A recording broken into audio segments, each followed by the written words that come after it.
Evangelist பால் பாலபாஸ்கரன் கொடுக்கும் சிலுவையின் செய்தியை கேட்டுக்கொண்டிருக்கும் சகோதர சகோதரிகளையும் நண்பர்களையும் இச்செய்தி மூலமாக சந்திப்பதில் பெரும் மகிழ்ச்சி அடைகிறோம். தாம் ஒருவரே ஞானமுள்ளவருமாயிருக்கிற தேவனுக்கு இயேசு கிறிஸ்துவின் மூலமாக என்றென்றைக்கும் மகிமையும் கனமும் உண்டாவதாக. ஆமீன்.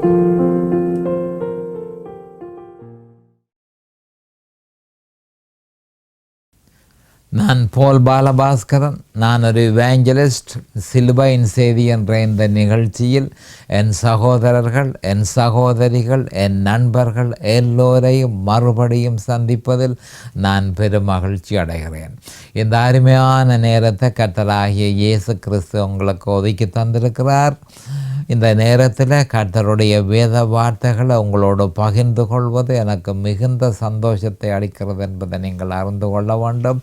கர்த்தருடைய வார்த்தை என சொல்லப்படும் பொழுது எந்த காலத்திலும் சிலுவையில் அறையப்பட்ட இயேசு கிறிஸ்துவை பற்றியே அது பிரகடனப்படுத்துகிறது என்பதனையும் ஆதியாகமம் 1:1 இருந்து வெளி 22:21 வரை இருக்கிற சகல வேத வாக்கியங்களும் கர்த்தருடைய வார்த்தை என்பதையும் அவருடைய வாயில் இருந்து புறப்பட்ட வார்த்தை என்பதனையும் அந்த வார்த்தையினாலேயே மனுஷன் பிழைப்பான் என்பதையும் நம்முடைய ஆண்டவராகிய இயேசு கிறிஸ்து மத்தேயு 4:4 தெளிவாக சொல்லியிருக்கிறார். ஆனபடியால் கர்த்தருடைய வார்த்தை சிலுவையில் அறையப்பட்ட இயேசு கிறிஸ்துவை பற்றியது என்ற உண்மையை நாம் தெளிவாக அறிந்திருக்க வேண்டும். இப்பொழுது வேத வார்த்தைக்கு போவோம். ரோமர் 7:23. ஆகிலும் என் மனதின் பிரமாணத்துக்கு விரோதமாய் போராடுகிற வேறொரு பிரமாணத்தை என் அவயவங்களில் இருக்க காண்கிறேன். அது என் அவயவங்களில் உண்டாயிருக்கிற பாவ பிரமாணத்துக்கு என்ன சிறையாக்கி கொள்கிறது. அப்போ இந்த நிலைமையின் நிமித்தம்தான் அடுத்த வேத வாக்கியத்தில் நான் நிர்பந்தமான மனுஷனாக இருக்கிறேன். செய்ய வேணுமென்று நான் விரும்புகிறேன், அது செய்ய முடியாது என்று சொல்லி என்னை ஏதோ ஒரு சக்தி தடை செய்கிறத காண்கிறேன். அந்த சக்தி தான் பாவம், மரணம் என்ற பிரமாணம். அது என்னுடைய அவயவங்களில் இருக்கிறது என்று சொல்லி இந்த மரண சரீரத்திலிருந்து யார் என்ன விடுதலையாக்குவார் என்று சொல்லி ரோமர் 7:24 பவுல் அப்போஸ்தலர் சொல்லியிருக்கிறார். அப்போ இந்த வேத வார்த்தைக்கு நான் கொடுத்திருக்கிற தலையங்கம் மனதின் பிரமாணம். மனதின் பிரமாணம் இது பற்றி விவரமாக நாம் அறிந்து கொள்வதற்கு ஏதுவாக இப்பொழுது ஜெபத்திற்கு கடந்து செல்லுவோம். அருமையானங்கள் பிதாவே உமக்கு ஸ்தோத்திரம். பரலோகத்தின் தேவனே உமக்கு ஸ்தோத்திரம். உம்முடைய குமாரன் இயேசு கிறிஸ்துவ பலியாக சிலுவையில் ஒப்பு கொடுத்து அவருடைய வெளியேறப்பெற்ற இரத்தத்தினால் தேவரே நீர் எங்களை மீட்டு கொண்டீர். அதற்காக உமக்கு இன்றைக்கும் ஸ்தோத்திரம். இதனை கேட்டுக்கொண்டிருக்கும் என் சகோதர சகோதரிகள் எல்லோரையும் தேவரீர் ஆசீர்வதியும் அபிஷேகியும். உம்முடைய வேத வார்த்தைகளை அறிந்து கொள்ளக்கூடிய பாக்கியத்தை அவர்களுக்கு கொடுத்தருளும். அதை நேரம் அடியேனேம் அபிஷேகித்து உம்முடைய வேத வார்த்தைகளை நிதானமான முறையில் போதிக்க உம்முடைய பரிசுத்த ஆவியானவர் தாமே முன்னொன்று போதனையை செய்ய வேண்டும் என்று இயேசு கிறிஸ்துவின் நாமத்தினால் கேட்டுக்கொள்கிறேன் பிதாவே. ஆமேன் and amen and amen. Hallelujah, hallelujah, hallelujah. Thank you Jesus, thank you Jesus, thank you Jesus.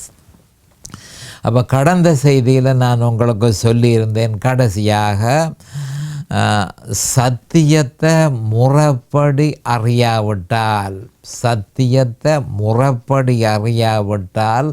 குழந்தைகளாக கிறிஸ்தவ வாழ்க்கை நடத்த வேண்டி வரும் என்று சொல்லியிருந்தேன்.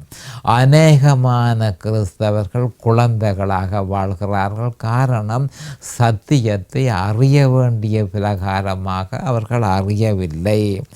அந்த சத்தியம் எந்த காலத்திலும் சிலுவையில் அறையப்பட்ட இயேசு கிறிஸ்துவே என்ற உண்மையை நாம் மறந்துவிடக்கூடாது. அப்போ குழந்தைகளாக முதிர்ச்சியற்ற கிறிஸ்தவர்களாக வாழ்க்கை நடத்தும் பொழுது பல்வேறு விதமான பொய்யான உபதேசங்களாகிய பலவிதமான காற்றுக்களினால யாக்கோபு 1:6, 2 பேதுரு 2:17 இதை பற்றி சொல்லப்பட்டிருக்கு. அப்போ பல்வேறு விதமான காற்றுகளால், பொய்யான உபதேசங்களினால அங்கும் இங்கும் அலைய வேண்டி வரும். இதுவே சீரழிந்த கிறிஸ்தவ வாழ்க்கையின் அறிகுறி என்பதை கிறிஸ்தவர்கள் அறிந்து கொள்ள வேண்டும். காரணம், அறிய வேண்டிய பிரகாரமாக சத்தியத்தை அறியாவிட்டால் பல்வேறு விதமான காற்றுக்களால் அடிபட்டு அங்கும் இங்குமாக அலைய வேண்டி வரும்.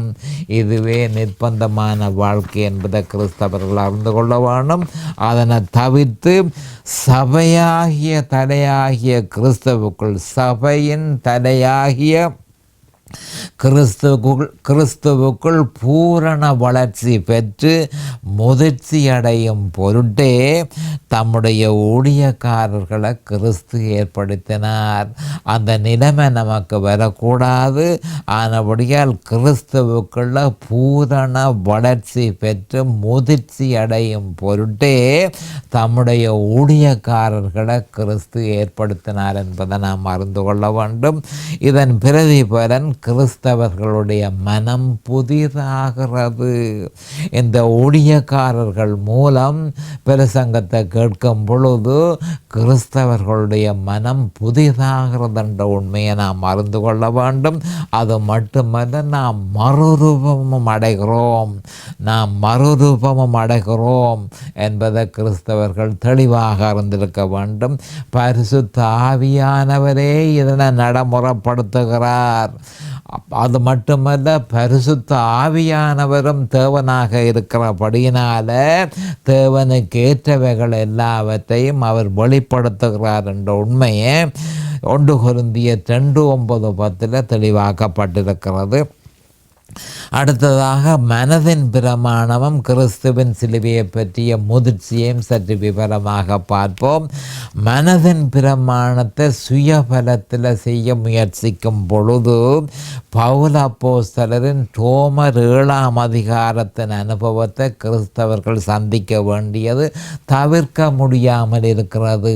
இதுதான் ரோமர் 7:23 அனுபவம். பவுல் அப்போஸ்தலர் அவருடைய மனதினுடைய விருப்பம் நியாய பிரமாணத்தை செய்ய வேணும் என்று சொல்லி தன்னுடைய மனோ வலிமையினாலே அதை செய்ய முயற்சித்தார். ஆனால் நடந்ததென்ன? பாவம், மரணம் என்ற பிரமாணம் அவரை சிறையாக்கியது. அப்போ மனதின் பிரமாணத்தை மனதின் பிரமாணத்தில் தவறு ஒன்றும் இல்லை. ஆனால் அதனை சுயபலத்தில் செய்ய முயற்சிக்கும் பொழுது பாவம், மரணம் என்ற பிரமாணம் நிச்சயமாக நம்ம மேற்கொள்ளும் என்பதை ஒவ்வொரு கிறிஸ்தவர்களையும் அறிந்திருக்க வேண்டும். இதுதான் பவுல் அப்போஸ்தலருடைய அனுபவம். அப்போ அவருடைய அனுபவம் கிறிஸ்தவர்களுக்கு ஒரு எச்சரிக்கையாக இருக்கிறது. என்ன எச்சரிக்கை? பாவம், மரணம்.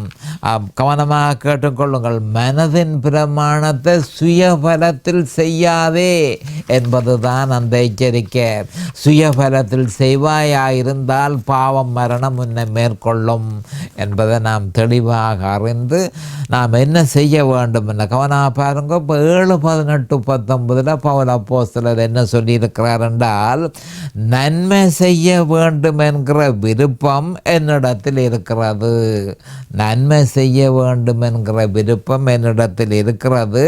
ஆனால் நன்மை செய்வதோ என்னிடத்தில் இல்லை. நியாயப்பிரமாணத்தை செய்ய வேணும் என்று எனக்கு விருப்பம் இருக்கு. ஆனால் அதனை என்னால் செய்ய முடியாது. ஆதலால் நான் விரும்புகிற நன்மையை செய்யாமல் விரும்பாத தீமையையே செய்கிறேன் என்று சொல்லி ரோமர் 7:18-19 பவுல் அப்போஸ்தலர் சொல்லியிருக்கிறார். அப்போ பரிசுத்த ஆவியானவருடைய ஏவுதலுக்கு ஏற்ப தனக்கு ஏற்பட்ட அந்த அனுபவத்தை பவுல் அப்போஸ்தலர் நமக்கு தந்திருக்கிறார். அது எப்படி நன்மையை செய்யாமல் தீமையை செய்ய வேண்டிய நிலைமை தனக்கு ஏற்பட்டது என்பது பற்றி அவர் பிரஸ்தாபிக்க கவனமாக கேளுங்க. அப்போ ஏன் நான் நன்மையை செய்ய வழிகிட்டு பிறகு ஏன் தீமையை நான் செய்தேன்? அதை பற்றி அவர் ரோமர் 7:23 தெளிவாக சொல்லியிருக்கிறார். ஆகிலும் என் மனதின் பிரமாணத்துக்கு விரோதமாய் போராடுகிற வேறொரு பிரமாணத்தை என் அவயவங்களில் இருக்க காண்கிறேன். அது என் அவயவங்களில் உண்டாயிருக்கிற பாவம் மரணம் என்ற பிரமாணத்திற்கு என்னை சிறையாக்கி கொள்கிறது என்று தெளிவாக சொல்லியிருக்கிறார். நிர்பந்தமான இந்த நிலைமையில் இருந்து பவுல் அப்போஸ்தலர் விடுதலை அடைவதற்கு, அதாவது பாவம் செய்யாத ஒரு வாழ்க்கை, அந்த பாவம் மேற்கொள்ளாத ஒரு வாழ்க்கையை பவுல் அப்போஸ்தலர் பெற்றுக்கொள்வதற்கு நம்முடைய ஆண்டவராகிய இயேசு கிறிஸ்து அவருக்கு ஒரு வழிபாட்டை கொடுத்திருந்தார். அதுதான் தேவனால் ஏம் கொண்ட கிறிஸ்தவ வாழ்க்கைக்கு தேவனால் நியமிக்கப்பட்ட வழியை நம்முடைய ஆண்டவராகிய இயேசு கிறிஸ்து அவருக்கு வெளிப்படுத்தினார். அப்போ ரோமர் 7:23 தன்னால் ஒன்றும் செய்ய முடியாமல் இருக்கிறது என்பதை பவுல் அப்போஸ்தலர் வெளிப்படுத்தினார். அப்பொழுது ரோமர் 7:24 அவர் மிக அங்கலாய்க்கிறத நாம் காணக்கூடியதாக இருக்கிறது. ரோமர் 7:24 அவர் அங்கலாய்க்கிறார். யார் என்ன விடுதலை செய்வார்? இந்த மரண சரீரத்தில் என்று யார் என்ன விடுதலை செய்வார் என்று சொல்லி அவர் புலம்பும் பொழுது நம்முடைய ஆண்டவராகிய இயேசு கிறிஸ்து அவரை அழைத்து கொண்டு போய் ஏம் கொண்ட கிறிஸ்தவ வாழ்க்கை எப்படி வாழ்கிறது என்ற வெளிப்பாட்டை அவருக்கு கொடுத்தார் என்பதை நாங்கள் கலாத்தியர் 1:11-12 அறியக்கூடியதாக இருக்கிறது. அந்த வெளிப்பாட்டை நாம் அறிந்து கொண்டு அந்த வெளிப்பாட்டை நாம் அறிய வேணும். வேறு வெளிப்பாடல்ல. ஜெயம் கொண்ட கிறிஸ்தவ வாழ்க்கைக்கு நம்முடைய ஆண்டவராகிய இயேசு கிறிஸ்துவினால் கொடுக்கப்பட்ட அந்த வெளிப்பாட்டை அறிந்து அதனை நடைமுறைப்படுத்துவதன் மூலமே மனதின் பிரமாணத்தை தேவ பலத்தோடு நிறைவேற்ற முடியும். இல்லையேல் பாவம் மரணம் என்ற பிரமாணம் நம்ம மேற்கொள்ளும் என்பதை கிறிஸ்தவர்கள் அறிந்தே ஆக வேண்டும். ரோமர் 7:23 கிறிஸ்தவர்கள் அறிந்தே ஆக வேண்டும். மனதின் பிரமாணத்தை சுயபலத்தினால செய்ய முடியாது. மனதின் பிரமாணத்தை தேவ பலத்தினால செய்ய வேணும். தேவ பலத்தினால செய்கிறதா இருந்தால் கிறிஸ்து பவுல் அப்போஸ்தலருக்கு கொடுத்த வழிபாட்டை நாமும் அறிந்து கொண்டு அதனை நடைமுறைப்படுத்த வேண்டும் என்பதை தெளிவாக கிறிஸ்தவர்கள் அறிந்து கொள்ள வேண்டும்.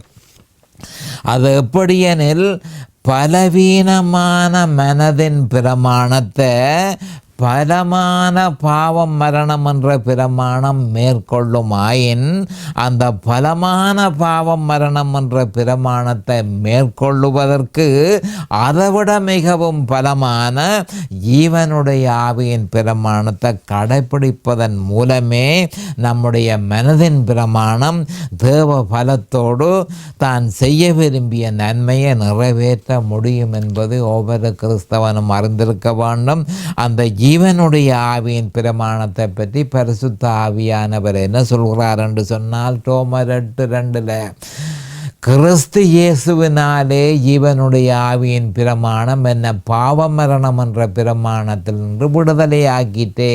அப்போ மனதின் பிரமாணத்தை சுயபலத்தில் செய்யும் பொழுது பாவம் மரணம் என்ற பிரமாணம் மேற்கொள்ளுது. அப்பொழுது பாவம் மரணம் என்ற பிரமாணத்தை மேற்கொள்ளுறதுக்கு இன்னொரு பிரமாணம் இருக்குது. கிறிஸ்து இயேசுவினாலே ஜீவனுடைய ஆவியின் பிரமாணம். அப்போ ஜீவனுடைய ஆவியின் பிரமாணத்தை கடைப்பிடித்து மனதின் பிரமாணத்தை தேவபலத்தோடு செய்ய வேண்டும் என்பதுதான் தேவனுடைய எதிர்பார்ப்பாக இருக்கிறது. அப்போ ஒரு கிறிஸ்தவன் பாவம் மரணம் என்ற பிரமாணத்தை மேற்கொள்வதற்கு அவன் முதற்கண் ஜீவனுடைய ஆவியின் பிரமாணம் என்ன என்பதனை தெளிவாக அவன் அறிந்திருக்க வேண்டும்.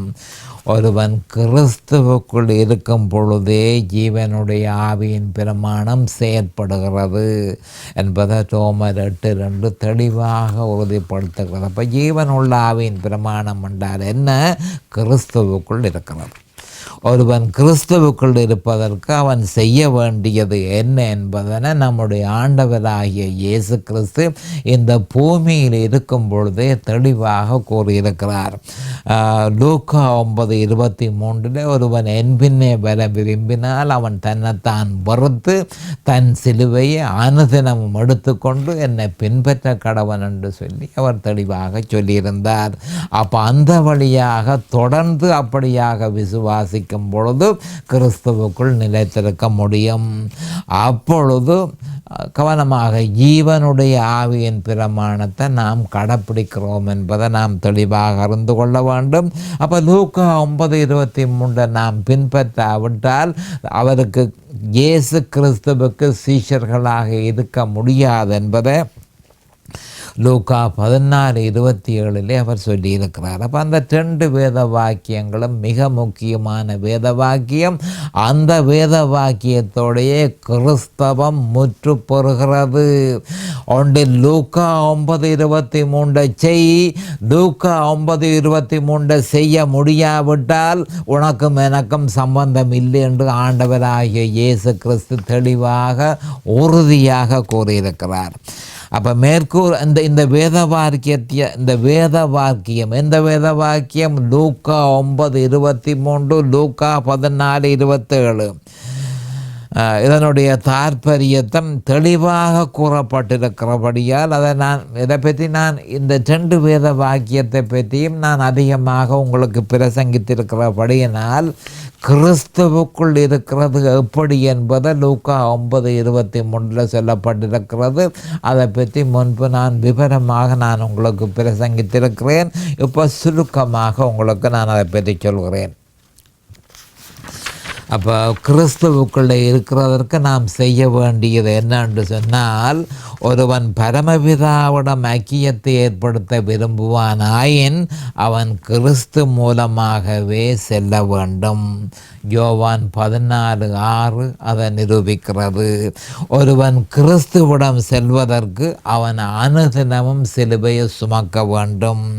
லூக்கா 9:23 சொல்லப்பட்டிருக்கிறது. ஒருவன் சிலுவையை சுமப்பதற்கு அவன் தன்னைத்தான் வெறுக்க வேண்டும் என்று லூக்கா 9:23 சொல்லப்பட்டிருக்கு. அப்போ ஒரு கிறிஸ்தவன் தன்னைத்தான் வெறுக்காவிட்டால் அவன் தன் சிலுவையை சுமக்க முடியாது, அது பற்றி அறிய முடியாது, அந்த அறிவின் முதிர்ச்சியை அடையவும் முடியாது என்பதை நாம் தெளிவாக அறிந்து கொள்ள வேண்டும். மறுபடியும் இதை பற்றி நான் உங்களுக்கு சொல்ல வேண்டியதாக இருக்குது. ஒரு கிறிஸ்தவன் தன்னைத்தான் வெறுக்காவிட்டால் அவன் சிலுவையை சுமக்க முடியாது, சிலுவையை பற்றி அறியவும் முடியாது, அந்த அறிவின் முதிர்ச்சியை அடையவும் முடியாது.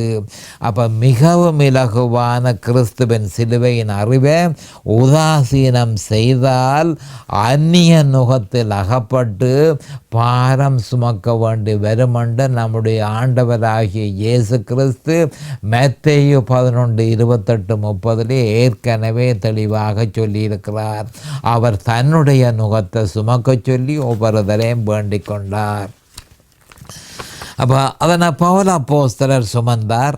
ஆனால் அப்போ கவனமாக கேட்டுக்கொள்ளுங்கள். இதில் இந்த லூக்கா 9 இந்த டோமர் 7:23 படி பவுல் அப்போஸ்தலர் அந்த மாதிரி பாரம் சுமந்தார், அந்நிய நுகத்தை அவர் சுமந்தார் என்பதை நாம் அறிந்து கொள்ள வேண்டும்.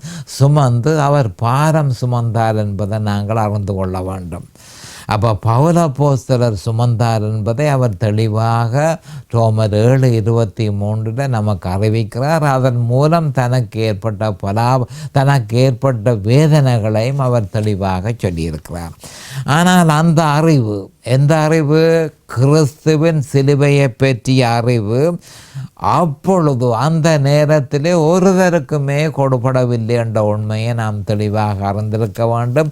அப்போ பவுல் அப்போஸ்தலர் பாரம் சுமந்ததென்ற காரணம் வேணுமென்றதல்ல, அந்த வெளிப்பாடு அந்த நேரத்திலே ஒருவருக்குமே கொடுபடவில்லை. ஆனபடியால் எல்லாரும், ஏறத்தாழ எல்லா மனுஷர்களும் பாரம் சுமந்த வண்ணமாகவே இருந்தார்கள். அப்போ அந்த அறிவு யாருக்கு வெளிப்படுத்தப்பட்டது? கடைசியாக பவுல் அப்போஸ்தலருக்கு வெளிப்படுத்தப்பட்டது என்பதை கலாத்தியர் 1:11-12 தெளிவாக உறுதிப்படுத்துகிறது. அதனை நாம் உதாசீனம் செய்வோமா இருந்தால் நிச்சயமாக பாரம் சுமக்க வேண்டி வரும். கலாத்தியர் 1:11-12 சொல்லப்பட்டிருக்கிற வெளிப்பாடு ஜெயம் கொண்ட கிறிஸ்தவ வாழ்க்கைக்கு தேவனால் ஏற்படுத்தப்பட்ட வழிபாட்டை நாம் உதாசீனம் செய்வோமா இருந்தால் நிச்சயமாக பாரம் சுமக்க வேண்டி வரும். பவுல் அப்போஸ்தலர் பாரம் சுமந்த மாதிரி, ரோமர் 7:23 அவர் பாரம் சுமந்த மாதிரி நாமும் பாரம் சுமக்க வேண்டி வரும்.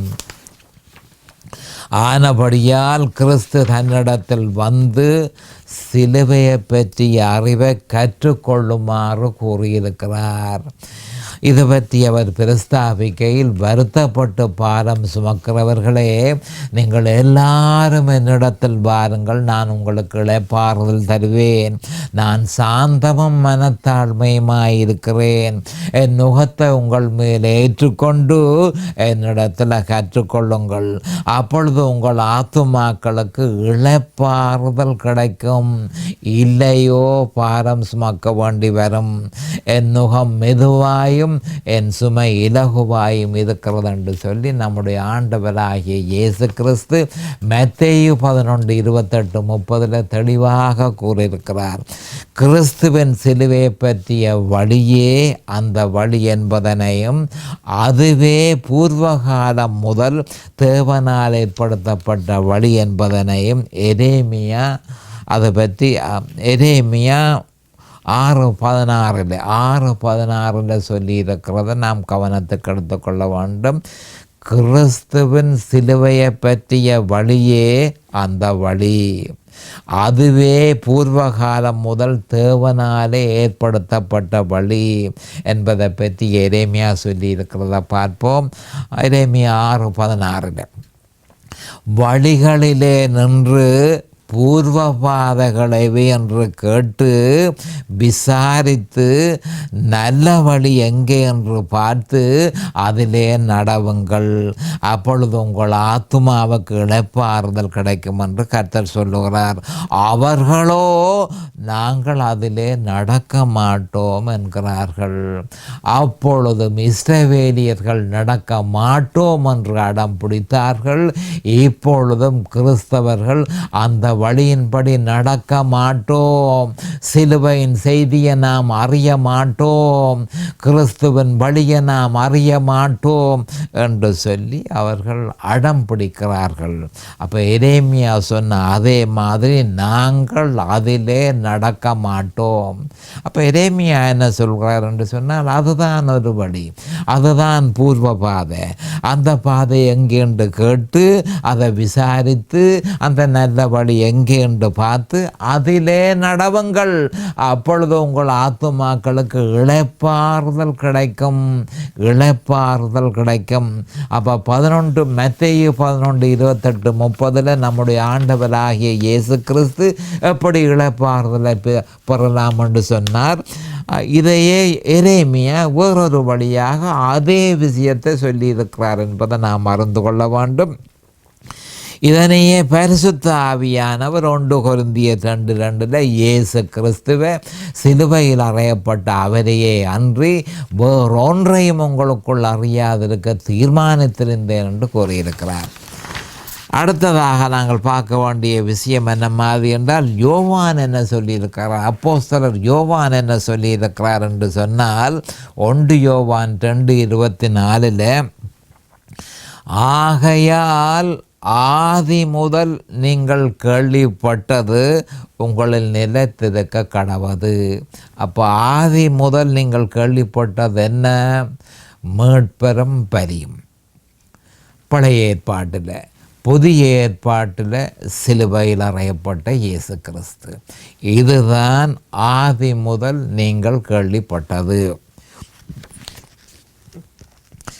ஆதி முதல் நீங்கள் கேள்விப்பட்டது உங்களில் நிலைத்திருக்க கடவது. ஆதி முதல் நீங்கள் கேள்விப்பட்டது உங்களில் நிலைத்திருந்தால் நீங்களும் நீங்களும் குமாரனிலும் பிதாவிலும் நிலைத்திருப்பீர்கள். கவனமாக பார்த்து கொள்ளுங்கள். பிதாவிலும் குமாரனிலும் நிலைத்திருக்க வேண்டி இருந்தால் நீங்கள் செய்ய வேண்டியதென்ன? ஆதி முதல் நீங்கள் கேள்விப்பட்டதில்லை, நீங்கள் நிலைத்திருக்க கடவீர்கள். ஆதி முதல் நீங்கள் கேள்விப்பட்டதென்ன? பலியையும் மீட்பரையும் பலியையும் விசுவாசிக்குமாறு சொல்லப்பட்டது. இப்போ புதிய ஏற்பாட்டில் கர்த்தராகிய இயேசு கிறிஸ்துவை, சிலுவையில் அறையப்பட்ட இயேசு கிறிஸ்துவை விசுவாசிக்க சொல்லப்பட்டிருக்கிறது. ஏனென்று சொன்னால் 1 கொரிந்தியர் 2:2 அதை தவிர வேறு ஒன்றையும் நாம் விசுவாசிக்க கூடாதுன்ற விஷயத்தில் வலு தெளிவாக பரிசுத்த ஆவியானவர் சொல்லியிருக்கிறார். இயேசு கிறிஸ்துவை, சிலுவையில் அறையப்பட்ட அவரையே அன்றி வேறொன்றையும் உங்களுக்குள் அறியாதிருக்க தீர்மானித்திருந்தேன் என்று சொல்லியிருக்கிறார். அப்போ அது தண்டேன் தவிர வேறு ஒன்றையும் நீங்கள் விசுவாசிக்க கூடாது என்று சொல்லி புதிய ஏற்பாட்டிலையும் பழைய ஏற்பாட்டில் மீட்பரையும் பலியையும் நாம் விசுவாசிக்க வேண்டும் என்று சொல்லி பழைய ஏற்பாட்டில் சொல்லப்பட்டிருக்கு. அப்போ பழைய ஏற்பாட்டில் மீட்பரும் பலியும், புதிய ஏற்பாட்டில் சிலுவையில் அறையப்பட்ட இயேசு கிறிஸ்து. ஆகையால் கிறிஸ்துவுக்குள்ள நிலைத்திருந்து இந்த மாதிரி போகும் பொழுதுதான் நாம் கிறிஸ்துவுக்குள் நிலைத்திருக்க முடியும். அப்போ கிறிஸ்துவுக்குள்ள நிலைத்திருந்து மனதின் பிரமாணத்தை ஜீவனுடைய ஆவியின் பிரமாணத்தினால் நிறைவேற்றுவதற்கு நம்முடைய ஒருமித்த நோக்கு எந்த காலத்திலும் இயேசு கிறிஸ்துவிலையும், நம்முடைய விசுவாசத்தின் குறிக்கோள் எந்த காலத்திலும் அவர் சிலுவையில் நிறைவேற்றியதிலும் இருக்க வேண்டும். அப்படி இருக்கும் பொழுது பரிசுத்த ஆவியானவர் வல்லமையாக நம்மில் செயற்பட்டு ஜெயம் கொண்ட கிறிஸ்தவ வாழ்க்கையை வாழ்வதற்கு நம்மை உறுதிப்படுத்துவார். மனதின் பிரமாணத்தை தேவ பலத்தினாலே செய்வதற்கு நமக்கு உதவி செய்வார், பலத்தை கொடுப்பார், அதனை செய்வதற்கு வழியையும் நமக்கு சொல்லித் தருவார். இதுவே தேவனால் நியமிக்கப்பட்ட வழி என்பதை நாம் அறிந்திருக்க வேண்டும். இதுவே சுவிசேஷம், இதுவே தேவ பலனாக இருக்கிறது. 1 கொரிந்தியர் 1:17-18 இதுவே ஆவிக்குரிய முதிர்ச்சியும் பிரதிபலனாயும் இருக்கிறது என்பதை நாம் அறிந்து கொள்ள வேண்டும். வேறு எந்த ஒரு வழியும் நமக்கு தரவில்லை. அப்போ இதை மறுபடியும் திருப்பி சொல்ல வேண்டியதாக இருக்கிறது. மத்தேயு 11:28-30 என்ன செய்ய வேணும் என்று சொல்லி ஆண்டவராகிய இயேசு கிறிஸ்து சொல்லியிருந்தார். எரேமியா 6:16 என்ன செய்ய வேணும் என்பதை தெளிவாக சொல்லியிருந்தார். 1 கொரிந்தியர் 2:2 பரிசுத்த ஆவியானவர் என்ன செய்ய வேண்டும் என்று சொல்லியிருந்தார். 1 யோவான் 2:24 என்ன செய்ய வேணும் என்று சொல்லியிருந்தார். எல்லாரும் என்னத்தை சொன்னார்கள் என்று சொன்னால், நம்முடைய விசுவாசத்தினுடைய ஒருமித்த நோக்கு எந்த காலத்திலும் கிறிஸ்துவிலும், மற்றது நம்முடைய விசுவாசத்தின் குறிக்கோள் எந்த காலத்திலும் கிறிஸ்து சிலுவையில் நிறைவேற்றியதிலும் இருக்க வேண்டும் என்றே எல்லா பக்கத்தாலும் சொல்லப்பட்டது. அப்போ நாம் அந்த விசுவாசத்தின் குறிக்கோள் கிறிஸ்து சிலுவையில் நிறைவேற்றியதில் நிலைத்திருக்கும் பொழுது பரிசுத்த ஆவியானவர் நம்மில் வல்லமையாக செயற்பட்டு மனதின் பிரமாணத்தை பரிசுத்த ஆவியானவருடைய வல்லமையோடு செய்து முடிக்க நிச்சயமாக நமக்கு உதவுவார் என்பதை நாம் அறிந்து கொள்ள வேண்டும். அடுத்த செய்தியில் நான் உங்களை சந்திக்கும் வரை கர்த்தராகிய இயேசு கிறிஸ்துவ நாமத்தினால் நான் உங்களை ஆசீர்வதிக்கிறேன். அவருடைய கிருபையும் அவருடைய இரக்கமும் தாராளமாக உங்களுக்கு கிடைப்பதாக. இயேசுவின் நாமத்தில் பரிசுத்த பிதாவே, ஆமேன் அண்ட் ஆமேன் அண்ட் ஆமேன். இந்த சிலுவையின் செய்தியை கேட்பவர்கள் அதன் ஆவிக்குரிய பலனை பூரணமாக அடைய வேண்டும் என்பதே நம்முடைய பிரார்த்தனையாகும். தொலைபேசி மூலம் தொடர்பு கொள்ள விரும்புவோர் 647-465-1224 மூலமும், இமெயில் மூலம் தொடர்பு கொள்ள விரும்புவோர் paulbalabaskaran@gmail.com மூலமும் தொடர்பு கொள்ளலாம்.